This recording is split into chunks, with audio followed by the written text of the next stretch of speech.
ছোটবেলা থেকে চানাচুর বলতে আমার একটাই পছন্দ, মুখরোচক, স্বাদে স্বাস্থ্যে। ভালো খান, সুস্থ থাকুন। মুখরোচক, ভালোবাসার ৭৫ বছর। ও তো আমার দিদিকে দেখে পছন্দ হয়েছিল অ্যাকচুয়ালি। ও সংসারের কিছু বোঝে না, কিছু জানে না। সত্যি কথা বলতে কি, ওই যেটা বলেছে একদম খাঁটি কথা। তো আমি অত্যন্ত ভালো প্রেমিক এবং অপদার্থ স্বামী। আমাদের হানিমুনও হয়েছে গাদাখানেক লোক নিয়ে, পরে বুঝেছি ও আচ্ছা ওটা হানিমুন ছিল না। যার সঙ্গে তুমি প্রেম করবে তাকে বিয়ে করাটা হচ্ছে লাইফের ব্লান্ডার। পর্দায় অভিনয় করলে না কেন, ক্যামেরার সামনে এলে না কেন? এটাকে ভালোবেসে করছো করো, কারণ এখান থেকে তুমি সংসার চালাতে পারবে না। ভালোবাসি সবাই, সবাই খুব ভালোবাসে, আমি ছাড়া। ২৮ বছর ধরেই শুনছি যে থাকা যায় না। কর্পোরেট চাকরি ছেড়ে অভিনয়টাকেই বেছে নিয়েছিলেন। থিয়েটার, সিনেমা, সিরিয়াল সবটা জুড়ে কখনো দর্শকদের হাসিয়েছেন, কখনো তা পর্দা জুড়ে তার হম্বিতম্বিতে দর্শক মেতে উঠেছে, কখনো বা খুব রেগে গেছেন। এই মুহূর্তে আমি রয়েছি সুব্রতদার বাড়িতে এবং তিনি সস্ত্রীক রয়েছেন পিয়ালিদি এবং সুব্রতদা। স্বাগত তোমাদের। কেমন আছো আগে শুরুতে বলো একটু। খুব ভালো আছি। ভালো থাকাটা একদম আপেক্ষিক না, নিজের খুব ভালো আছি। দিব্যি আছি। এই প্রথমবার বোধহয় সস্ত্রীক তোমাকে দেখা যাচ্ছে। আমরা পর্দায় ললিতাকে দেখেছিলাম এবং সেই জেঠু যা করেছে পর্দা জুড়ে, তো বাড়িতে আমারই রাগ হতো, যে কি মন দিয়ে। আমি এমনি কোনো সিরিয়াল দেখি না, কিন্তু ওর কাজটা দেখার জন্য যে কি করছে কিছু বলার থাকে, তো সেটার জন্য ওই এখন পরিণীতা দেখি, আর তখন ওই নিমফুলের মধু। তো নিমফুলের মধু দেখা শুরু করেছি অনেক পরে, অনেকগুলো এপিসোড হয়ে যাবার পরে আমি শুরু করেছি দেখা। তারপরে দেখে বললাম বাবা এইসব কি করছো তুমি। আর রাস্তায় বেরোলেই লোকজন মানে এই ধ্যাসটা জেঠু ধ্যাসটা জেঠু। আমি সরে যাই সব সময়। আমি মানে এরকম আমার খুব মজা লাগে যখন ধরো কোথাও গেছি, কোনো মলে গেছি বা রাস্তা দিয়ে হাঁটছি, বিশেষ করে মলে টলে হয় এগুলো, একটু আগে পরে ধরো আছি, এবার দেখে লোকজন শুরু করেছে গসিপিং, আর আমি সেগুলো শুনতে থাকি, জানে না তো যে একসঙ্গে আছি, আর আমি ওদের পাশ দিয়ে গিয়ে শুনতে থাকি যে কি বলছে। এই যে আমি একটু বলি যে পর্দায় আমরা যেটা দেখি জেঠুকে এবং এখন পরিণীতাতে দেখছি, সুব্রতদা বাড়িতে কি একদম উল্টোটা? পুরোটা ডিফারেন্ট, পুরোটা। তোমরা নিমফুলের মধুতে যে মানুষটাকে দেখেছো সেই মানুষটা তো কোথাও নয়, আর এখন যেটা পরিণীতাতে দেখছো সেরকমটাও নয়। আমি বলি যে তুমি পরিণীতার মতো হলে আমি বাঁচতাম। মানে বাঁচতাম মানে আমাকে এত ভাবতে হতো না। ও সংসারের কিচ্ছু বোঝে না, কিছু জানে না, বা বাড়িতে কোথায় কি আছে সেটাও বোধহয় জানে না ঠিক মতো। তো একেবারেই ওরকম নয়, খুব নিপাট একটা ভালো মানুষ। সংসারটা একেবারে দিদির দায়িত্বে, তাই তো? পুরোটাই। শুধু সংসারটা নয়, মানে এই ছেলে মেয়ের বড় হয়ে যাওয়া, এর থেকে সব থেকে শুরু করে সত্যি কথা বলতে কি আমি কিছুই দেখতে পারিনি, কোনো দিনই কিছু দেখতে পাইনি। পুরোটাই ওর দায়িত্ব, পুরোটাই ও করেছে। আর আমি ওই গিয়ে ওই পর্দায় দাবাদাবি করেছি, এর বাইরের কিছু করেছি বলে আমার মনে পড়ছে না। ওটারও তো দরকার ছিল, ওটা করেছে বলে আমি বাকিটা এগিয়ে নিয়ে যেতে পেরেছি, তো সেইটা হয়েছে। শুরুতে যেটা বলছিলাম যে কর্পোরেট চাকরিটা ছেড়ে সেই 10টা আর 5টার যে ডিউটি, সেটাতে নিজেকে বেঁধে রাখেনি। একেবারেই অভিনয়, থিয়েটার বরাবরের জন্য যে এই পেশাটাকে বেছে নেওয়া, মানে সেটা কি কিছুটা দিদির সাহায্য এবং সবটা নিয়ে একটু তোমার এই অভিনয়ের জার্নিটা শুনবো। কিছুটা না, পুরোটাই ও সাহায্য। তার কারণ হচ্ছে ওরকম একটা নিশ্চিন্ত জীবন ছেড়ে একটা অনিশ্চিতের পথে যখন পা বাড়ায় মানুষ, এবং সবথেকে মজার জিনিস হচ্ছে তখন কিন্তু আমার মেয়ে হয়ে গেছে, এবং আমার মেয়ে তখন মহাদেবী বিড়লা ইন্টারন্যাশনাল স্কুলের মতো একটা স্কুলে পড়ে। সেই সময়ে সিদ্ধান্ত নেওয়া, যেখানে অত টাকা মাইনে দিতে হয়, সেখানে আমার প্রথম কাজের পার ডে ছিল 150 টাকা। আমি একটু বলি যে ও ছোট ছোট কাজ করতো, কিন্তু বহুরূপীতে তো দীর্ঘদিন অভিনয় করেছে।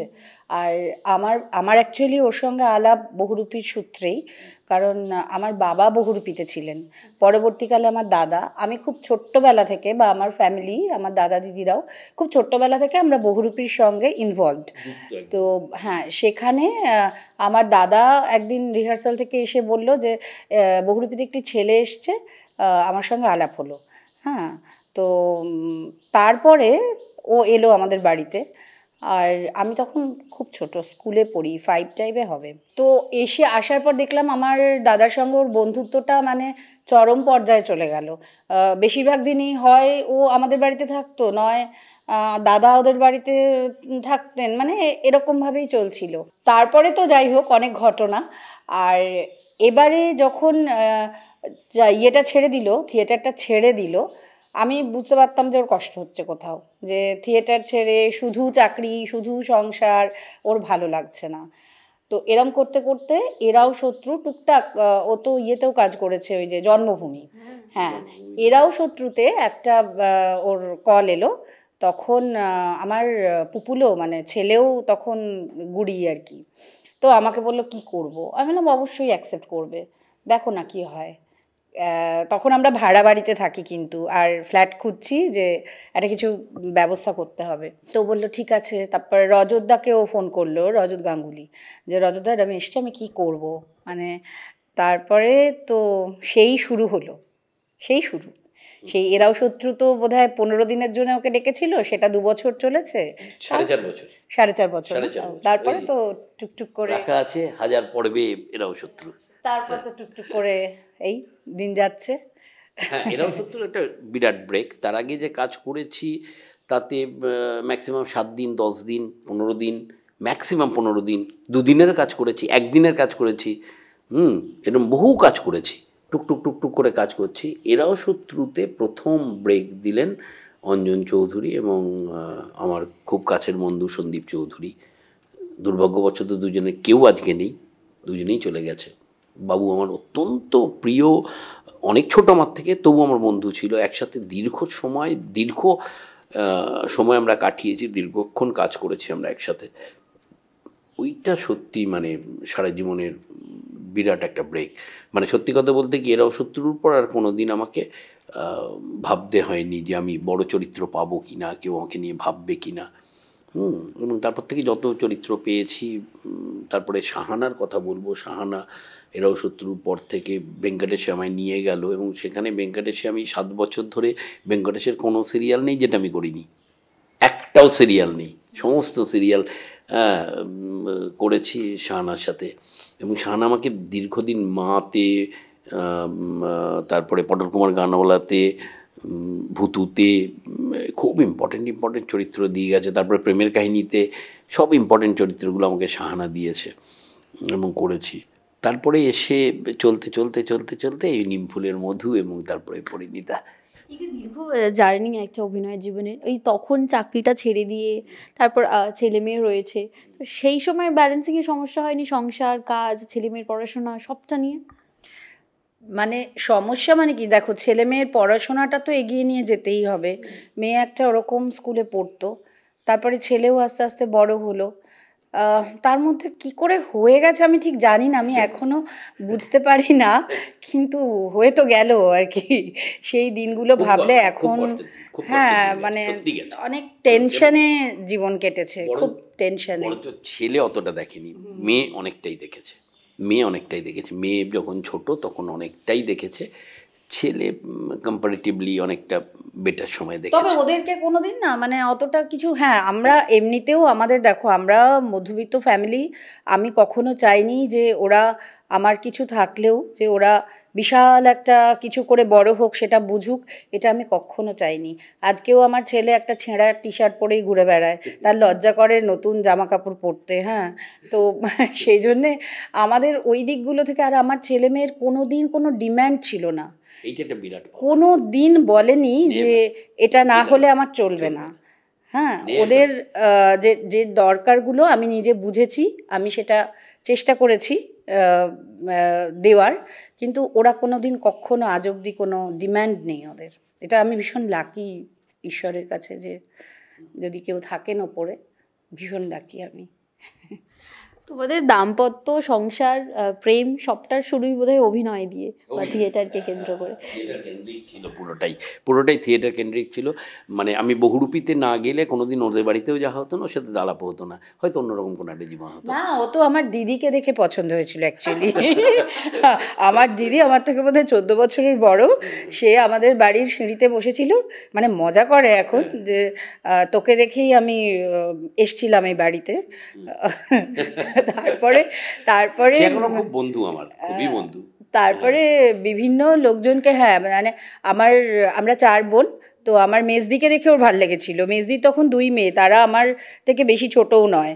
আর ছোটদি যে সে আর ও বলতো যে আমরা বিয়ে করব আর আমাকে দত্তক নেবে। সেখান থেকে আমাদের এখন সংসার। তো বিয়ে, হ্যাঁ বিয়ের প্রেমের ব্যাপারটা তো অন্যরকম। সে তো সবাইকে বলে বেড়াতো, আমাকে কিছু বলেনি। হ্যাঁ, আমার বন্ধু বান্ধবদের বলতো, আমার দিদিদের বলতো, কিন্তু আমাকে কখনো। আমার দিদিকে বলেছিল একাডেমির গ্রিন রুমে যে জানিস তোর সঙ্গে একটা কথা আছে। দিদি অনেক পরে বলেছে যে আমার এরকম, তো দিদি বলেছে তুই গিয়ে বল। কিন্তু ও কখনো বলেনি। অ্যাকচুয়ালি ওইভাবে বলা বলিটাও হয়নি কখনো। ওই সময়টাও অন্যরকম ছিল, 90 সাল তখন।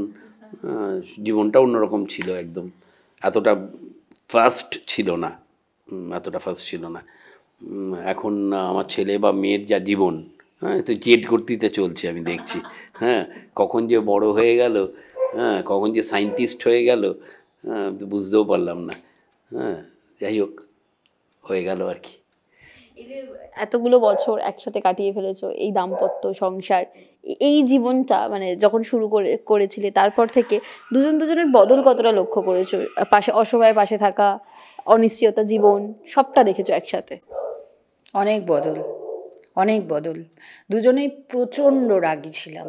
ওরও খুব রাগ ছিল, আমারও বয়স কম ছিল। আমি আর ভীষণ প্যাম্পার্ড আমি, কারণ আমার দাদা দিদিরা, আমার দাদু ঠাকুমা, আমার মা প্রত্যেকে এত প্যাম্পার্ড করেছে আমাকে ছোটোবেলা থেকে, এখনও করে, মা নেই যদিও। তো আমি এরকমও হয়েছে যে ও চাকরি ছাড়ার পরে একটা সফটওয়্যারের ব্যবসা করতো, রাগ হয়েছে, সেগুলো নিয়ে গিয়ে আমি ড্রেনের জলে ফেলে দিয়েছি। আমি এরকম রাগী ছিলাম। তারপরে একটা দিন একটা ঘটনায় মনে হলো যে না, মানে আমাদের ওরকম কোদল হতো, আর আমার ছেলে একদিন দেখলাম যে কাঁদছে, মানে কোনো আওয়াজ নেই, চোখ দিয়ে জল পড়ছে। তো ওটা দেখার পর আমার মনে হলো যে না, এবার আমাকেই একটু পাল্টাতে হবে। তারপরে ও পাল্টে গেছে, একদম পাল্টে গেছে। কি হয়েছে, ছেলে এবং মেয়ে একদম সহ্য করতে পারতো না। মানে কোনো কারণে রাগারাগি হলে না, কোনোভাবে মেয়েও একদম গুম, ছেলেও একদম গুম। না, এটা তো তাহলে ত্যাগ করতে হবে, এটা ত্যাগ করতে হবে। আর সংসার হলে খুঁটিনাটি লাগবেই, ও পৃথিবীর কেউ আটকাতে পারবে না, কিন্তু যতটা ম্যানেজ করা যায় আর কি। ওর সঙ্গে খুব ভালো, তুমি আড্ডা মারো, প্রেম করো, বেড়াতে যাও। ওকে ছাড়া ওর বন্ধু বান্ধবরা হ্যাঁ ক্যান্সেল করে দেয়, বেড়াতে যাওয়া ক্যান্সেল করে দেয়। আর আমরা তো কোনোদিন দুজনে একসঙ্গে বেড়াতে যাইনি আজ অব্দি। না, যাইনি। আমাদের হানিমুনও হয়েছে গাদাখানেক লোক নিয়ে, পরে বুঝেছি ও আচ্ছা ওটা হানিমুন ছিল না। পরে আমরা একটা গ্রুপে বেড়াতে যাই সর্বক্ষণ, একটা মানে ওই হই বললোর, মানে আমার বন্ধুরাও আমাকে ছাড়া বেড়াতে যেতে চায় না। আমার হয় না, একেবারেই বিভিন্ন কারণেই হয় না। হ্যাঁ, শুটিংয়ের তো করতে পারি না, আমি ত্যাগ করতে পারা যাবে না, সম্ভব নয়, এমন একটা কাজের মধ্যে আমি আছি। কিন্তু সময় সুযোগ পেলে মানে ওদের সাথে গেলে আর মানে হই হুল্লোড় করে কাটানোতে তো আমার জুড়ি নেই। হ্যাঁ, যারা আমাকে মেকআপ রুমে দেখেছে, হ্যাঁ, নিমপুরের মধুর মেকআপ রুমে যারা দেখেছে বা পরিণীতার মেকআপ রুমে যারা আমায় দেখেছে তারা জানে আমি কি করে বেড়াই। তো ওইটা ছিলই চিরকালই আমি। হ্যাঁ, ওই খুবই হুল্লোড়ে প্রচন্ড মজার মানুষ, খুব মজার মানুষ। আমরা স্টুডিওতে গেলে বুঝতে পারি যে মানে সকলে ওই বাচ্চুদা কোথায়, এই ব্যাপারটা কিন্তু থাকে, কোথায় যেটা কারোর পেছনে কিছু একটা কলকাঠি নাড়ছে। কিন্তু সংসার সবার দ্বারা হয় না, তো ওই জন্য আমি একটু বেশি সংসারী হয়ে যেতে হয়েছে আর কি আমাকে। মানে বাচ্চাদের জন্য হতে হয়েছে এই। এভাবে চলছে। হিউজ ডিফারেন্স দুজনের আমাদের। এখন আমরা দুজনেই অনেক বদলে গেছি, বয়সটাও বেড়েছে, বদলেও গেছি। এই যে দিদি যেটা বললে যে রাগটা অনেকটা কন্ট্রোল হয়ে গেছে, কমে গেছে, তোমার কি কি বদল হয়েছে? তোমার ব্যক্তিগতভাবে কি মনে হয়েছে তুমি কতটা পরিবর্তন হয়েছো? কতটা পরিবর্তন হয়েছে এই বলা খুব মুশকিল আমার পক্ষে। এমনিতে মানে অ্যাপারেন্টলি কিছুই হয়নি। আমি ওই সত্যি কথা বলতে কি ওই যেটা বলেছে একদম খাঁটি কথা তো, যে আমি অত্যন্ত ভালো প্রেমিক এবং অপদার্থ স্বামী, এবং এটা ঘটনা, এটা আগেও ছিলাম, এখনও তাই আছি, এটা আমি বুঝতে পারি। অপদার্থতম স্বামী একটা আমি, হ্যাঁ, মানে কোনো কাজটাই ঠিক করে গুছিয়ে করতে পারি না। জলের বোতলটা গন্ডগোল করি আমি, হ্যাঁ, ইভিন স্নান করে তোয়ালেটাও আজও গন্ডগোল করি। হ্যাঁ, উফ, এই এক মানে প্রত্যেক দিন সেই তোয়ালেটা কোথায় যে পড়ে থাকে, আর এত ভুলো, বাপরে বাপ, অসম্ভব ভুলো। প্রথম এটা আমি আর মানে একটা রিয়েলিটি শোতেও বলেছিলাম, কি করতো, ধরো কিছু একটা আনতে দিয়েছি, বাজারে গেছে, পাইনি, পাচ্ছি না, আর তখন এরা ছোট তো আমি অত মানে যেতে পারতাম না। পরে আমি গিয়ে বুঝেছি ও ভুলে যায়, এসে বলে যে ওটা পাওয়াই যাচ্ছে না বাজারে। প্রেমিক সত্তাটা নিশ্চয়ই এখনো আছে। হ্যাঁ, তা আছে, সে আছে, ওটা বোধ আজীবন থেকে যাবে। হ্যাঁ, ওটাই ভালো, ওটাই, হ্যাঁ, মানে কিন্তু হয় না, জানো তো, যার সঙ্গে তুমি প্রেম করবে তাকে বিয়ে করাটা হচ্ছে লাইফের ব্লান্ডার। একদম করতে নেই, ওইভাবে আর পাওয়া যায় না। সে ও নিশ্চয়ই আমাকে ওইভাবে আর পায় না। আমি এখন একজন, হ্যাঁ, চাপে তো হবেই, এটা তো জীবনের গতিতেই চলবে, ওটা তো কেউ আটকাতে পারবে না। একটা জিনিস আমি খুব রিয়েলাইজ করি, বয়স যখন বাড়ছে না, মানে মাঝখানে একটা সময় ছিল যে ঠিক আছে চলছে, মানে দুজনকে অত দেখারই সময় পাইনি, মানে এদের জন্য, ওর কাজ নিয়ে ব্যস্ত, আমি ওদেরকে নিয়ে ব্যস্ত। কিন্তু এখন যেটা করতে দৌড়চ্ছি, ও এখানে গুছোচ্ছে, ছেলে মেয়েকে গুছোচ্ছে, আমি পাগলের মতো কাজ করছি, মানে কেউ কারোর দিকে তাকানোর পর্যন্ত সময় পাইনি। কি করে ওদের দাঁড় করাবো? হায়ার এডুকেশনের হিউজ খরচ, হায়ার এডুকেশনে হিউজ, মানে কল্পনাতীত খরচ। কি করে যে আমি ম্যানেজ করলাম আমি জানি না, সত্যিই জানি না, হ্যাঁ, কী করে ম্যানেজ করলাম। তো সেসবের কথা ভাবতে গিয়ে পাগলের মতো দৌড়ে গেছি। এখন এবার সময় আসছে, হয়তো আর 2-3 বছর পর হয়তো থিতু হয়ে বসতে পারবো আর কি। হ্যাঁ, এখন যেটা মনে হয় যে এখন একটু মনে হয় দুজনে মিলে সময় কাটাই, হ্যাঁ, এইটা একটু মনে হয়, এবং আমরা চান্স পেলে এখন সেটা করিও। ও শুটিং থেকে ফেরার পর রাত্রি 10টাতে ফিরলেও বলে যে একটু বেরোবে, গিয়ে কিছুই না, সামনে একটু চা খেয়ে এলাম, ওটাই একটা রাউন্ড মেরে এলাম, এটাই তো। এইগুলো করি, এই ছোটোগুলোতেই আমার আনন্দ, বেশি বড় কিছুর দরকার নেই। তুমিও তো থিয়েটারের সঙ্গে যুক্ত এবং থিয়েটার করো, তো আমি যদি বলি যে পর্দায় অভিনয় করলে না কেন, ক্যামেরার সামনে এলে না কেন? না, পর্দায় মানে একেবারে যে ইচ্ছে ছিল না তা নয়। আমি প্রথমেই ওকে বললাম যে মানে আর্লি, এই ঘটনার আগের, মানে এখন তো 14 ঘন্টা হয়ে গেছে। এবার আপনি ভেবে দেখুন, আমি সকালবেলা 8টায় বেরোচ্ছি, 3 দিন বাদে ফিরছি। এবার ও 8টায় বেরোচ্ছে, 3 দিন বাদে ফিরছে, তখন কি হবে? এবং সবথেকে বড় কথা হচ্ছে আমার ছেলে এবং মেয়ে পুরোটা একাডেমিক। ওরা এই সিনেমা জগতের সম্পর্কে ওদের কোনো রকম কোনো মানে, এবং সত্যি কথা বলতে কি বেঙ্কাটেশ থেকে আমার বাড়িতে লোক এসেছিল আমার মেয়েকে নেওয়ার জন্য। রাজের সাথে আমার রাজের একটা ছবিতে অভিনয় করেছে ও, জোর করে রাজের একটা ছবির হিরো করবে ওকে, না আমি করব না। না, অ্যাকচুয়ালি আমিও চাইনি, মানে হ্যাঁ গো, এই প্রফেশন যা দেখছি না আমি একদম চাইনি। এবং আমি আমার দলে যখন নতুন ছেলেপুলেরা আসে, আমি তাদেরকে বলি যে তোমরা আগে নিজেদের একটা শক্তপোক্ত জায়গা, কেরিয়ার তৈরি করো, এটাকে ভালোবেসে করো, কারণ এখান থেকে তুমি সংসার চালাতে পারবে না। তো যেটা হয়ে গেছে সে দেখো, সবার তো সেই ট্যালেন্ট বা লাকটাও একটা ব্যাপার। কাজেই আমি একদম চাইনি, আমি চেয়েছি ওরা স্টেবল হোক। আর আমার ছেলে মেয়ে খুব একটা ইন্টারেস্টেডও নয়। বাচ্চু একটা ছবি করেছিল দূরবীন, ওর স্ক্রিপ্টে ওর ডিরেকশনটাও দেয়নি, ওই মানে ছিল বকলমে অন্য একজন দিয়েছিলেন। তো সেটাতেও আমার ছেলে ওকে নিয়েই গল্পটাও লিখেছিল, আর কিছুতেই করবে না বাচ্চাদের গল্প। তো আমি বুঝিয়ে সুঝিয়ে ওই ওই ওই ব্যাস প্রেম আমারই করেছিল আর ওই দূরবীন।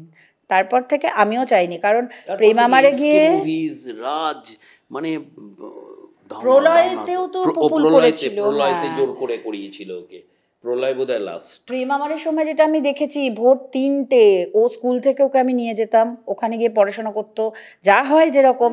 ভোর 3টে ঘুমিয়ে ছেলে কাদা, তখন শটে ডাকছে, সেই ঘুম থেকে উঠে গানের শট। ওই দেখে আমি বললাম না না, এইভাবে শৈশব কেড়ে নেওয়ার পক্ষপাতী আমি নই, আমার বাচ্চাদের দরকার নেই। আমি যেটা জিজ্ঞেস করলাম, তুমি দাদার দিকে হাত দেখালে, সেই আড়াল করে রেখেছো কি ইচ্ছেটাকে খানিকটা?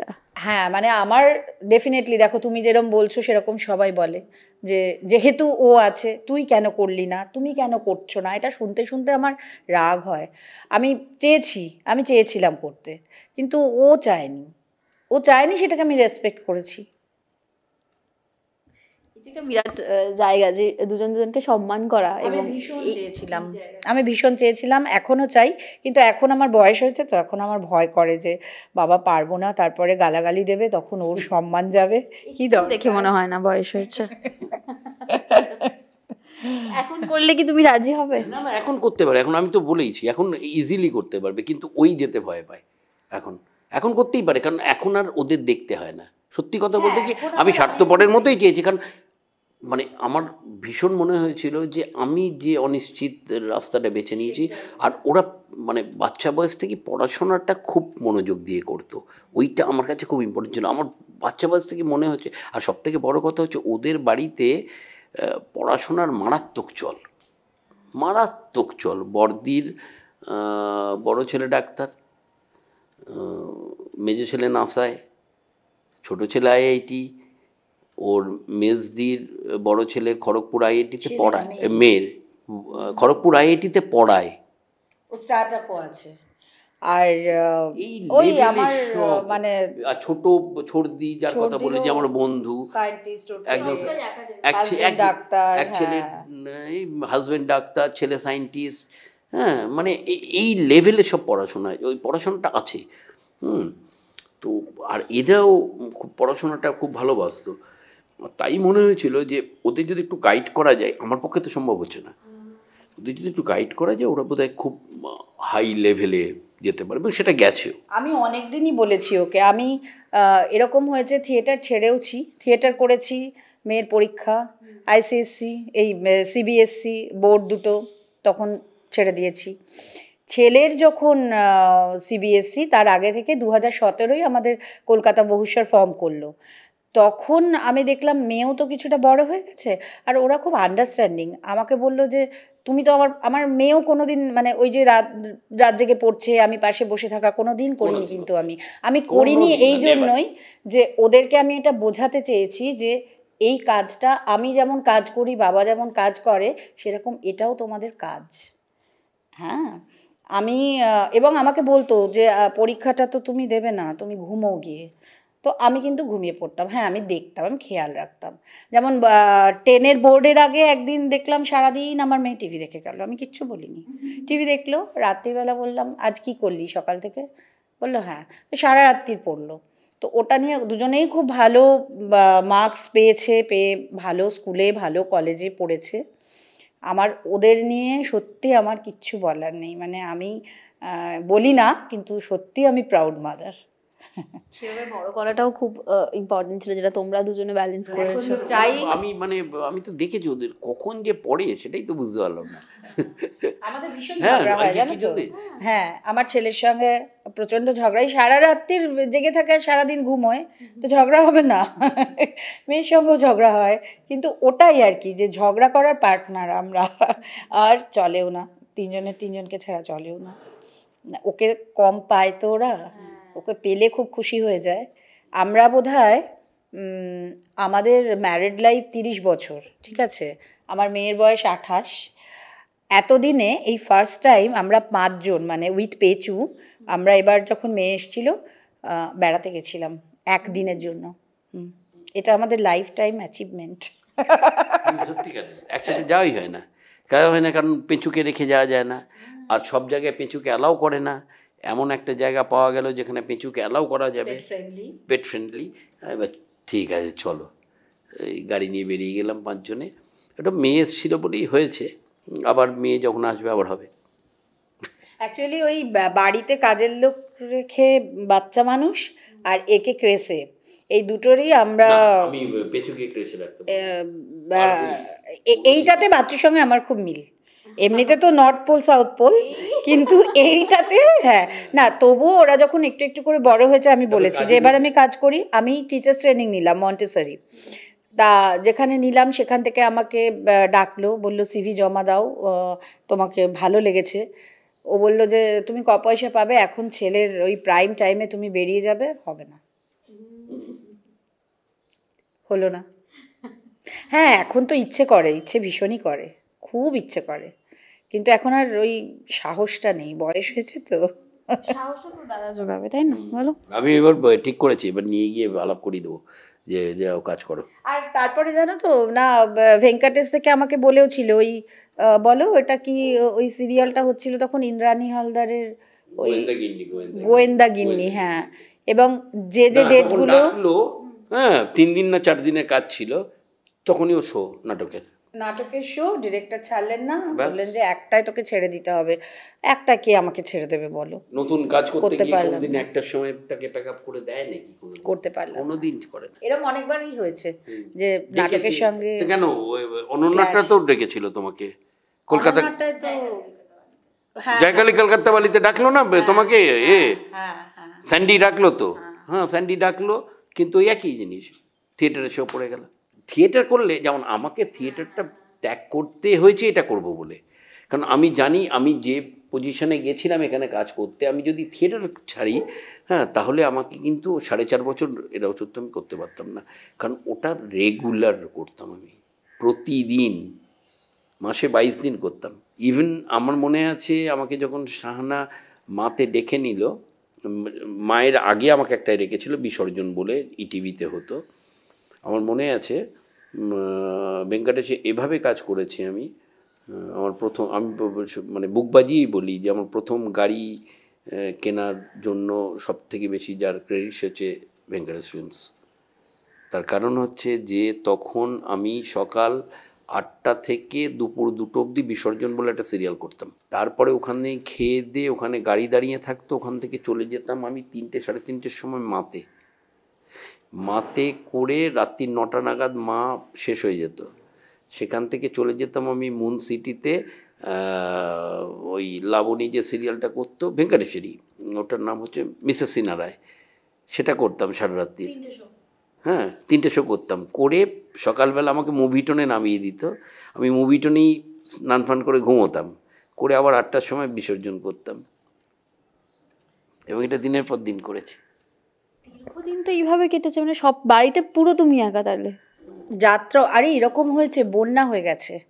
আমার ছেলে কিন্ডার গার্ডেনে, মেয়ে মহাদেবী বিড়লা, তুমি ভাবো আমি কি করব? আমি ওকে জানাইও নি কিচ্ছু, জ্বর হয়েছে আমি ওকে জানাইনি, কারণ আমি ওকে জানালে ও কি করবে, টেনশন করবে, ও তো এসে কিছু করতে। আর যেহেতু আমার একদমই মেডিকেল ওরিয়েন্টেড ফ্যামিলি, আমার বড়দির হাজব্যান্ড বড় জামাইবাবু ডাক্তার, ছেলে ডাক্তার, এখন ছেলের বউও ডাক্তার, তো ফলে আমার ওইগুলো নিয়ে কোনো সমস্যা হয়নি, ছিলও না।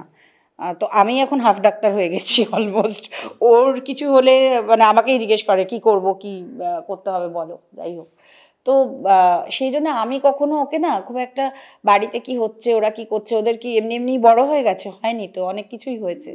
আমি চেষ্টা করেছি ওকে না জানানোর, ওকে ডিস্টার্ব না করার, যে না ওর কাজটা মন দিয়ে করুক, এই জন্যে বোধহয় আরও দায়িত্বটা নিতে পারে না। একেবারে অচল হয়ে যাও দিদি ছাড়া। হ্যাঁ একদমই তাই, অচলই আমি, সত্যি অচল, মানে আমি বাইরের কাজটাই বুঝি। তুমি নিজে ডিসাইড করো তুমি কি করবে। যতই বলো যে নর্থ পোল আর সাউথ পোল হও, কিন্তু এই যে 30 বছরের দাম্পত্য, একসাথে থাকা, ঘর করা, এবং ছেলে মেয়েদের যে তুমি কথা বললে, কোথাও গিয়ে তো ওই ব্যাপারটা দুজনের মধ্যেই রয়ে গেছে, ভরসার জায়গা, ভালোবাসা, সবটা নিশ্চয়ই আছে।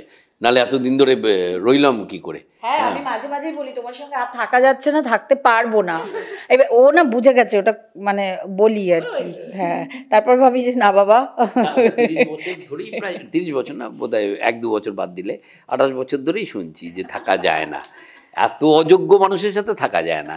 এটা 28 বছর ধরে শুনতে শুনতে বোধহয় এখন মানে বুঝে গেছি যে এটা আর হবে না। হ্যাঁ, কথা না না, 30 বছর যখন হয়ে গেছে আর কি হয়েই তো। আগে মা ছিলেন, তখন রাগ করে মায়ের কাছে চলে যেতাম, মা বলতেন এরকম করিস না, বিচ্ছু মানে ওকে আমার বাড়িতে বিচ্ছু বলে ডাকে সবাই, ও কষ্ট পাবে। আমি বললাম যা বাবা, আমি এলাম মায়ের কাছে, কোথায় মেয়ের কথা ভাববে তা না। হ্যাঁ, ওকে সবাই খুব ভালোবাসে, ভালোবাসে সবাই, সবাই খুব ভালোবাসে, আমি ছাড়া। এটা সত্যি হতে পারে। এইটাই রুবেল খুব ভালো বলে।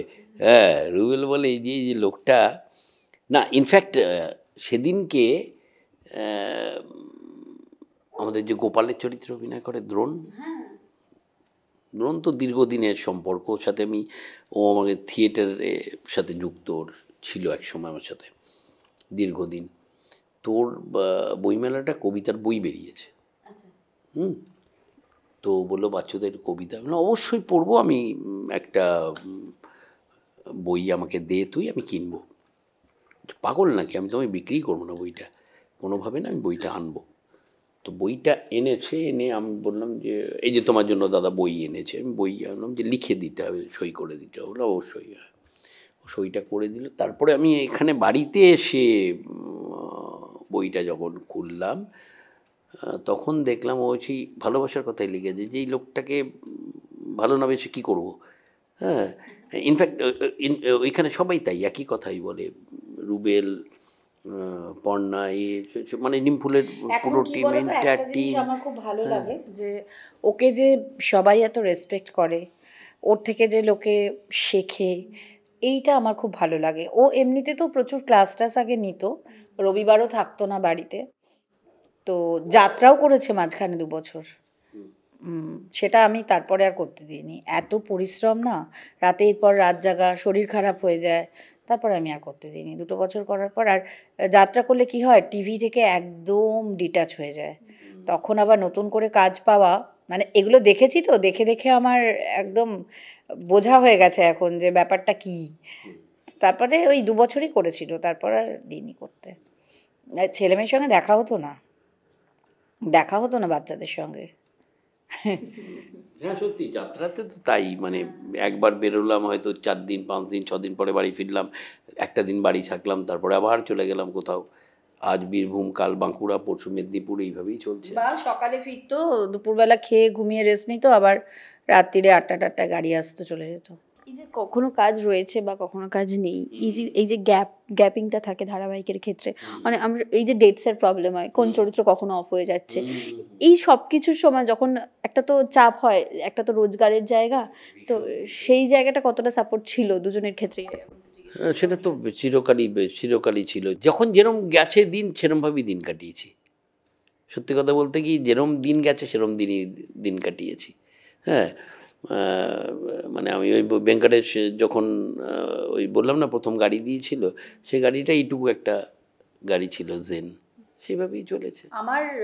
আমার বাড়ির লোকেরাও খুব সাপোর্টিভ, জানে যেহেতু যে ও এরকম একটা প্রফেশনে আছে, আমাকে বোঝায়। আমার বড় জামাইবাবু আমার বাবার মতো, মানে বাবাই বলতে পারো।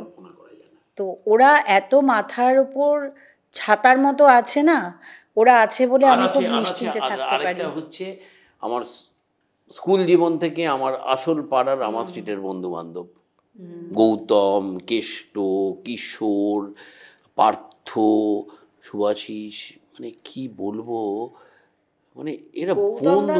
গৌতম তো মানে ও বন্ধুই নয়, মানে কি বলবো, তুলনাই হয় না। আমি ওরকম মানুষ দেখিনি, সত্যি কথা বলছি, আমার জীবনে ওরকম মানুষ দেখিনি কোনোদিন। ওর ছোটবেলা কেটেছেও, মানে ওর আমি তো মানে আমার জীবনে ছিল গৌতমদার বাড়িতেই ওর জীবন কেটেছে, আমি তো ওই বাড়িতেই থাকতাম। আর এখনো আমাদের সেই আড্ডা কিন্তু বহাল তবিয়াতে চলে, জানো। আমাদের প্রতি সানডে আড্ডা বসে 50 বছর ধরে ওই বাড়িতে আমরা কাটাচ্ছি, 50 বছর হয়ে গেল আমাদের। এটা আমি সত্যি সৌভাগ্যবান, মানে এরম বন্ধু পাওয়া আমি বলেছি ওকে যে তুমি জীবনে কিছুই পাওনি হয়তো, কিন্তু এরম বন্ধু ভাগ্য মানে পাওয়া কল্পনা করা যায় না। কি বন্ধু! মানে বন্ধু বলতে যেটা বোঝায় সেটা হচ্ছে বন্ধু আমি পেয়েছি। আর ও কি জানো তো, ও তো সেলফ মেড মানুষ একটা, সেই জায়গাটায় আমি ওকে খুব শ্রদ্ধা করি। ও খুব কষ্ট করে বড় হয়েছে, কষ্ট করে বড় হয়ে নিজের চেষ্টায়, ওর কেউ ছিল না ইন্ডাস্ট্রিতে যে ওকে ইন্ট্রোডিউস করাবে, নিজের চেষ্টায় ও এখানে এসছে, একদম নিজের চেষ্টায়। হ্যাঁ, দরজায় দরজায় ছবি নিয়ে ঘুরেছি, দরজায় দরজায়। মানে ইনফ্যাক্ট সেদিনকে খুব মজা করে হচ্ছিল আর কি। আমি তো পরিণীতাতে খুব সৌমিলি বিশ্বাসের কে পেছনে লাগি।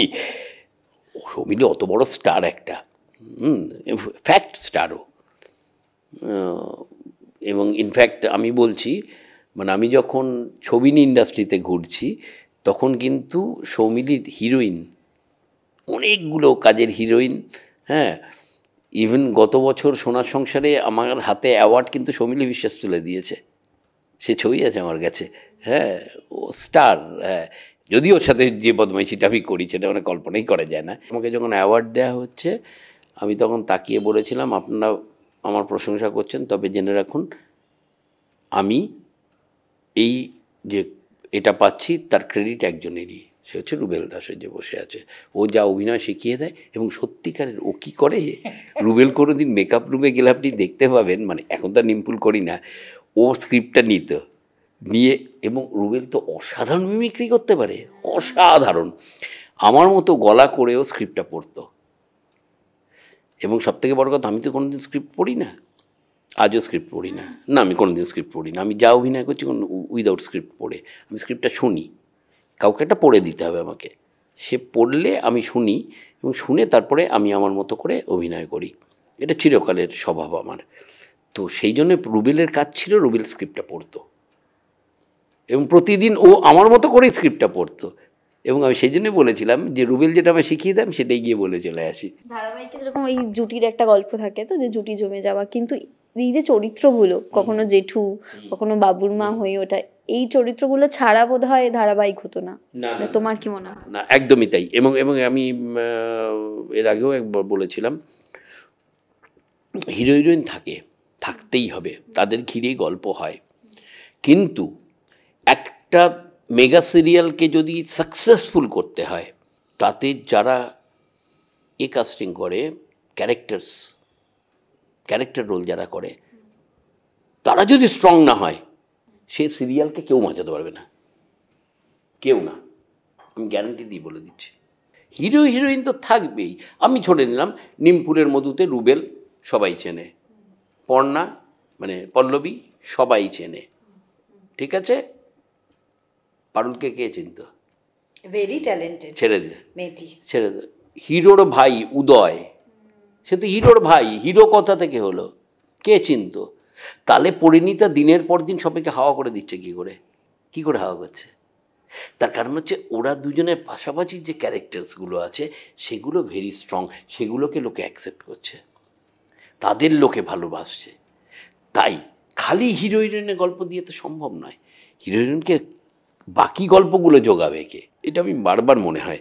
এবং সেই জন্য যে কোনো ভালো গল্পে স্ট্রং ক্যারেক্টার্সের খুব জরুরি আমার মনে হয়। সে কারণে আপনি পুরনো বাংলা সিনেমা দেখুন, আমার তো বেশ কিছু সিনেমা উত্তম কুমারের থেকে ভানু বন্দ্যোপাধ্যায়কে বেটার লেগেছে, তুলসী চক্রবর্তীকে তারও বেটার লেগেছে। 74.5 কার ছবি, উত্তম কুমারের না তুলসী চক্রবর্তীর? কার ছবি ওটা? আমি তো মনে হচ্ছে উত্তম কুমার সাইড ক্যারেক্টার। সত্যজিৎ রায়ের কথা উদাহরণেই বলি, অরণ্যের দিনরাত্রি, সৌমিত্রবাবুর ওপর সম্পূর্ণ শ্রদ্ধা রেখে বলছি, শুভেন্দুবাবুর ওপর সম্পূর্ণ শ্রদ্ধা রেখে বলছি, রবিবাবু ধারে কাছে নয়, রবিবাবু অন্য লেভেলে নিয়ে চলে গেছে ওটা। রবি ঘোষ গল্প হলেও সত্যি ওই ছবি মানে আর হবে না, ভাবা যায়। তাহলে হিরো কে? আমার মনে হয় একজন ভালো অভিনেতাই হিরো বা হিরোইন। পার্শ্ব চরিত্র তো বিরাট একটা ম্যাটার করে, পার্শ্ব চরিত্র বিরাট ম্যাটার করে। হ্যাঁ হ্যাঁ, মানে আমি একজন মানে আম দর্শক হয়ে বলছি যে যখন দেখি না কিছু চরিত্র না থাকলে নেমে যায় ব্যাপারটা, ওই লেভেলে আর থাকে না। আমি এখান থেকে একটা প্রশ্ন জিজ্ঞাসা করব যে দাদা যে ধরনের চরিত্র করে এসছে বা যেই দাপটটা পর্দায় দেখিয়েছে, কখনো গিয়ে দর্শক হিসেবে তোমার মনে হয়েছে যে যতটা জায়গা পাওয়ার ছিল বা যেটা অর্জন করার ছিল ঠিক ততটাই পেয়েছে, নাকি আরো আরো দরকার এখনো অনেকটা সময়? না, এটাও পায়নি। আমি সব সময় বলি যে ও যা কাজ করেছে এবং ওর যা কাজের কোয়ালিটি, ও যে অভিনয়টা করে সেই মান অনুযায়ী ও এখনো অবধি পায়নি। আমি জানি না, এখন একটু একটু করে হয়তো মানুষজন বুঝতে পারছেন, আমি জানি না কবে। যেমন আমি ওকে বলি যে তুমি এবার সিনেমা করো, এত তো সিনেমা হয়, ওকে কেউ রাখে না তো। তো এখন খুব সাম্প্রতিক একটা সিনেমা করলাম, শুভঙ্করের ছবি পাটালিগঞ্জের পুতুল খেলা, যারা দেখেছে ভীষণ ভালো লেগেছে, প্রচুর প্রশংসা করেছে। তাতে শুভঙ্কর অত বড় একটা চরিত্রে আমাকে অভিনয় করিয়েছে। কিন্তু মেইন স্ট্রিম ছবিতে যারা কাজ করেন কোনোদিন ডাকেন না, কিন্তু তাদের অনেকের থেকেই আমি আমার হাজবেন্ড বলে বলছি না, মানে আমি খুব একদম থার্ড পার্সন হিসেবে বলছি যে তাদের অনেকের থেকেই কিন্তু ও ভালো অভিনয় করে, কিন্তু ও ডাক পায় না। এটাই আমাদের ইন্ডাস্ট্রি। ঠিক আছে, আমি খুশি আমি টেলিভিশনে যে কাজগুলো পাচ্ছি, এবং মানে আমি ছবিকে মাঝে মাঝে বলিও যে তুই আমাকে এরমভাবে চরিত্র দিতে থাক, হ্যাঁ আমি করতে থাকি। তার একটা কারণও আছে, ও না পিআর করতে পারে না একদম, ও যেটা খুব প্রয়োজন। ওর ফেসবুকে অ্যাকাউন্ট নেই, ওর ইনস্টাগ্রামে অ্যাকাউন্ট নেই। আমি বলে বলে ফেড আপ হয়ে গেছি যে তুমি করো, দরকার, একটু দরকার কিছু। আমি জানি না ও কবে করবে, এগুলো একটু দরকার, কিন্তু ও কিচ্ছু করে না, ওই কাজটা করে বাড়ি চলে আসে, ব্যাস। দাদার কোথাও কি এটাই মনে হয় যে অভিনয় প্রমাণ দেবে, মানে আলাদা করে আর কিছু করার? আরেকটা জিনিস কি জানেন তো, যেদিনকে আমি দেখলাম যে ইনস্টাগ্রামের ফলোয়ার দেখে কাস্টিং করা হচ্ছে, সেদিনকে আমার মনে হলো তাহলে 25 বছর বহুরূপী, এত বড় বড় গুরুদের কাছে শেখা, এগুলো সব মিথ্যে। ইনস্টাগ্রামের ফলোয়ার দেখে কেউ অভিনেতা হয়? তাহলে এতদিনের চর্চা কোথায় গেল? এবং সবথেকে বড় কথা, তারা যখন আসছে হাস্যকর লাগছে, এত মানে কেন আসছে এরা, কিসের জন্য আসছে, কিসের লোভে আসছে? এবং তাদের কাস্টিংই বা যারা করছে, আমি তাদেরও দোষ দেবো না, তারা তো লোভে আসছে। যারা কাস্টিং করছে তারা এইটুকু বুঝছে না যে অভিনয়টা অত সোজা জিনিস নয়। একটা রিল করার, একটা গল্পকে, একটা ক্যারেক্টারকে দাঁড় করিয়ে দেওয়া অত সোজা, সেটা আমার ভীষণ মনে হয় যে যে কোনো জিনিসই শিক্ষাটা খুব জরুরি, না শিখলে হবে না। ওর জন্য শিক্ষা লাগবে, গুরু লাগবে, হ্যাঁ গুরুর পায়ের কাছে বসে শিখতে হবে, কিচ্ছু করার নেই। এবং সবথেকে বড় কথা, আপনি মজার কথা দেখুন, যারা যারা এইভাবে শিখেছে, এবং আমি তো এই প্রায় 30 বছরের অভিনয় জীবনে কত ছেলে মেয়েকে আসতে দেখলাম এবং কত ছেলে মেয়ে চলে গেল, তাদেরকে দেখতেই পাই না। তারা কোথায়? আলু বেচছে, পটল বেচছে, কী করছে আমি জানি না। টাটাতে চাকরিও করতে পারে, আমি সে কথা বলছি না, আমি ছোটো করে বলছি না, কিন্তু অভিনয়টা করেন না তারা। যারা 30 বছর ধরে অভিনয়টা করছে, খালি তাদের দিকে তাকিয়ে দেখুন, তাদের ব্যাকগ্রাউন্ডটা দেখুন, তারা প্রত্যেকে গুরুর কাছে শিখে এসছে। হ্যাঁ, আপনি চন্দনকে দেখুন, আপনি খরাজকে দেখুন, আপনি শান্তিকে দেখুন, আপনি সুরজিৎকে দেখুন, আপনি শঙ্করকে দেখুন, আমাদের বৈশিষ্ট্যের কথা বলছি, যারা এতগুলো বছর ধরে জেনারেশনে, হ্যাঁ প্রত্যেকে ওই গুরু। আরেকটা জিনিস আমি বলতে চাই, এই যে যারা অভিনয় করছে না এখন, তাদেরকে আমি জিজ্ঞাসা করি, সত্যজিৎ দেখেনি, মৃণাল তো দূরের কথা, ঋত্বিক ঘটক বাবা মাথায় ঢোকে না, ছেড়ে দাও, তপন সিনহা, তরুণ মজুমদার, তারা সিনেমা করতে এসছে, কিন্তু তারা তো ফিল্ম মিডিয়াতে অভিনয় করবে, অডিও ভিজুয়ালে অভিনয় করবে। ঋতুপর্ণ ঘোষ দেখেনি, গৌতম ঘোষ দেখেনি, দেখেইনি। একটা ছবির নাম শুনছে, ও তাই নাকি, এত বড় চরিত্র পেয়েছে, এত বড়। রেগুলার তাকে দেখা যাচ্ছে। কবিতা পড়িস? হ্যাঁ। লাস্ট কি উপন্যাস পড়েছিস? হ্যাঁ। তাহলে কি করে হবে ভাই? তুমি এখানে কাজ করতে এসছো, এগুলো তুমি পড়বে না, এগুলো তুমি জানবে না, এখানে তুমি কাজ করবে। অথচ আজকে যদি একটা কর্পোরেটে গিয়ে চাকরি করতে হয়, সেটা আপাদমস্তক জানতে হবে তোমায়, নাহলে তুমি চাকরিটা পাবে না। আমি যে উইপ্রোয় চাকরি করেছি, আমি কম্পিউটারটা আপাদমস্তক জেনে তারপরে চাকরিটা পেয়েছি, নাহলে যে আমাকে দেবে উইপ্রো বললে আহা হা তুমি কি ভালো, তুমি আমার কাকার ছেলে, এসো, হবে না তো, দেবে না তো উইপ্রো। তাহলে সিনেমা কেন দেবে? আমার কথা হচ্ছে এইটা, আর কিচ্ছু না। তুমি আসো, নিশ্চয়ই আসো, ওয়েলকাম, সবার জন্য দরজা খোলা, জেনে এসো প্লিজ। আর না জেনে এলে এসে জানো, এসে জানো, জানতেই হবে। অভিনেতা সুব্রত গুহ রায়কে যেরকম ভালোবাসেন, মানুষ সুব্রত গুহ রায়কেও কিন্তু দর্শক সমানভাবে ভালোবাসে। এইটা একটা বিরাট পাওয়া বলো, যে মানুষ হিসেবে ভীষণ মজার মানুষ, ভীষণ ওই হাসি খুশি মাতিয়ে রাখার একটা ব্যাপার থাকে একটা। হ্যাঁ, ওই ওই তো বললাম যে ওর সঙ্গে আড্ডা মারো মানে একদম জমিয়ে দেবে, ভীষণ মানে ওই হই হুল্লোড়, খুব মানে এরম করেই ও থাকতে ভালোবাসে। আর আনসার্টেনিটি যেটা তুমি বলছিলে, ওটা তো থাকেই, একটা টেনশন। এতদিনে তো ওটাতে আমরা হ্যাবিচুয়েটেড হয়ে গেছি যে ঠিক আছে। তো এখন যেটা হয় যে একটা কাজ শেষ হতে মানে যখন শেষ হয়ে আসছে, তখন অলরেডি আর একটা প্রজেক্টের জন্য কথা চলতে থাকে। তো এখন অতটা নেই, কিন্তু সেই সময় তো ছিল যে 15 দিন 20 দিন কোনো কাজ নেই, বাড়িতে আছে, তখন চলেছে ওরকমভাবেই। খুব ভালো থাকো, আর এভাবেই চলুক, তোমাদেরও ঝগড়া খুঁটিনাটিতে চলতে থাকো। হ্যাঁ, ঝগড়া করতে করতে আপনারা হেসে খেলে, ব্যাস এইটুকুই চাই। তোমরাও খুব ভালো থেকো। Thank you. ভাল লাগলো।